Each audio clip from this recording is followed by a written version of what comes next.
네, 안녕하세요. 홍태 인사드리겠습니다. 오늘의 주제는요, 명도입니다. 명도인데요. 여러분들은 그 명도하면 어떤 것들이 좀 떠오르시나요? 뭐 내쫓아야 된다.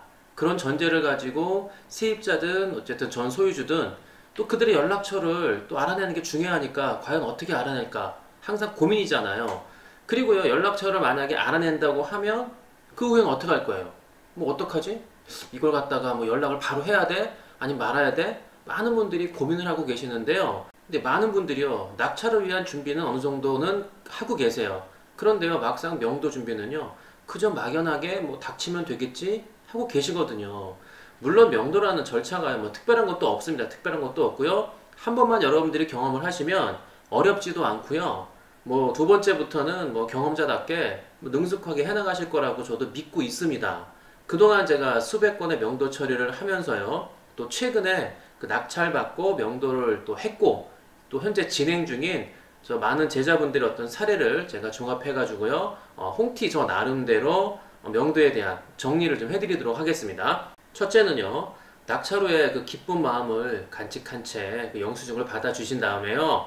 곧장 집으로 가시는 게 아니라요. 법원 식당에서 점심 일단 식사를 하시고 차 한잔 하신 다음에 1시 30분쯤 해가지고 해당 경매에 가셔가지고 경매계 장에게 그 서류 열람을 신청하세요.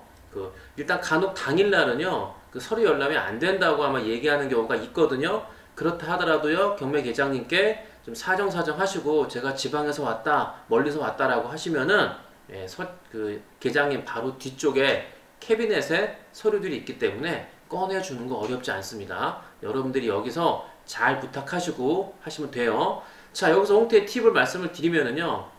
일단은 저기 경매계 직원분이든 또는 뭐 경매 담당 계장님이든 그분들하고 절대 척을 지면 안 돼요. 우리는 항상 그분들한테 도움을 요청하고요. 답을 구하는 쪽이 우리들이기 때문에 여러분들은 친절한 말투하고요. 환한 미소 잊지 마세요.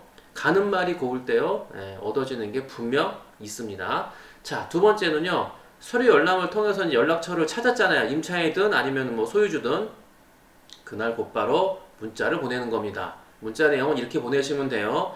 낙찰자 홍길동의 대리인 본인 여러분 누구누구입니다. 불쑥 문자를 남기게 돼서 대단히 미안합니다. 앞으로 이사 문제 등에 대해서 상의하고자 하니까 하루 이틀 좀 고민해 보시고 연락 주세요. 네, 그리고 연락처를 알지 못했을 때는요, 그 문자 내용 그대로 메모지에 작성을 하셔가지고 해당 목적지에 가서 문틈에 꽂아놓고 오시면 됩니다. 여기서 중요한 팁은요, 전화번호는 여러분들 본인 원래 쓰는 번호가 아니라 제가 말씀드렸죠, 투넘버를 쓰시는 거 잊지 마세요.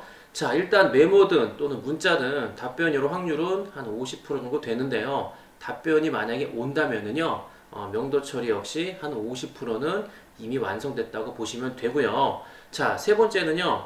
연락이 오지 않는다고 하면요. 일단 잔금을 내기 전에 다시 방문해서 일단 동일한 문자, 동일한 메모를 재전달하시면 됩니다. 물론 혹시나 이제 거주하지 않고 떠난 건 아닌지 뭐 안 살 수도 있거든요. 그러니까 밤에 한번 여러분들 가셔가지고 뭐 벨 누르는 거는 조금 뭐 하지 않으셔도 괜찮아요. 그냥 밖에서 불이 켜져 있는지 혹시 진짜 사람이 안 사는지 한번 확인해 보시는 거는 뭐 필요하다고 저는 생각을 합니다. 만약에 빈집일 경우는 뭐 정말 좋은 거예요. 뭐 빈집일 경우에는 그냥 잔금을 내고 문을 열고 일단 들어가면 되지만 거실에 불이 켜져 있는 경우에는 일부러 답변을 주지 않는 거기 때문에 어쩔 수 없이 매각대금을 납부하고 나서 진짜 내가 주인이 된 다음에 다시 찾아가는 것으로 이제 기약을 할 수밖에 없습니다. 자, 넷째는요, 매각대금을 납부를 합니다. 매각대금을 납부하면서 임대명령 신청을 하죠. 임대명령 신청이라는 건요, 이제 남의 집이 됐으니까 나갈 준비를 하세요라고 법원에서 보내는 어떻게든 합법적인 통보장이라고 보시면 됩니다. 자, 이제 정식으로 여러분들이 주인이 됐잖아요. 그러면 당당하게 해당 물건지를 찾아가야 되겠죠? 그러면은 앞뒤 보지 않고 무조건 문을 두드리고 벨을 누르나요? 근데 제가 이 부분에 대해서는 뒤에서 설명을 좀 드리겠지만 여러분들께서 굳이 거기 점유하고 있는 임차인이든 소유주든 만날 필요는 없습니다. 자, 그냥 메모를 문틈에 끼워놓고 오시면 돼요. 메모 내용은 짧고 간결합니다. 오늘 매각대금을 납부해서 제가 정식으로 소유권을 취득하게 되었습니다. 이사 문제를 협의하고자 하니까 혹시나 또 임차인으로 재계약을 원하시고 계속 살고 싶으시면은 저한테 어려워하지 마시고 연락을 주세요라고 메모를 꽂아놓고 오시면 돼요. 자, 간결하게 쓰시는 게 중요한 거예요. 장황한 문자는 필요 없습니다. 자, 5번째는요. 메모를 보고 연락이 오겠죠. 그럴 때는 여러분들은 나는 낙찰자가 아니라 낙찰자의 대리인으로서 답변을 하시기 바랍니다. 홍태 명도 협상 1번은요. 이해한다, 수긍한다, 뭐 끄떡끄떡 표현은 절대 안 됩니다. 2번은요. 사무적인 어투와 용건만 전달을 합니다. 3번은요. 그분들의 처지와 상황을 여러분들께서 측은지심을 가지시면 안 됩니다. 많은 분들이 이렇게 얘기를 해요. 아니 사람으로서 어떻게 그럴 수 있냐? 아니 넌 인정도 없냐? 저는 그렇습니다. 경매는요 불법이 아니죠. 우리는 합법적으로 법원에서 진행하는 그 절차에 따라서 당당히 입찰을 했죠. 그리고 낙찰을 받았잖아요. 그러면은 내가 낙찰받은 내 부동산에 대해서 아니 내가 소유권을 주장하는 건 당연한 거 아닌가요? 그건 내 당연한 권리잖아요. 그 권리를 여러분들께서 꼭 주장하시고요. 난 당당한 권리를 위해서 나는 그분들한테 합법적으로 얘기하고 있다는 거를 여러분들 명심하시기 바랍니다. 4번이요. 그래서 제가 만나지 말라는 이유가 여기 있습니다.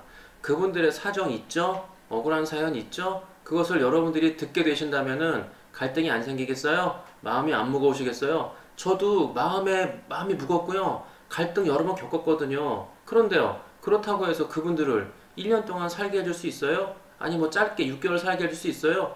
그럼 대출이자 누가 내요? 그분들이 내줄 건가요? 내가 내야 되잖아요. 우리는요 돈을 벌기 위해서 경매를 시작한 겁니다. 자선사업이라든가 봉사하기 위해서 경매 시작한 거 아니에요. 그쵸?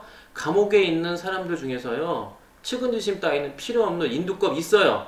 그런데요 진짜 사정이 딱하고요 억울하지만 어쩔 수 없는 사람들 분명히 있죠. 그런데 그렇다고 해서 우리의 판사님들이 그분들한테 무죄를 내려줄까요? 아 너는 상황이 어려우니까 너 나가서 네 처자식 위해서 너는 내가 풀어줄게. 그렇지 않죠?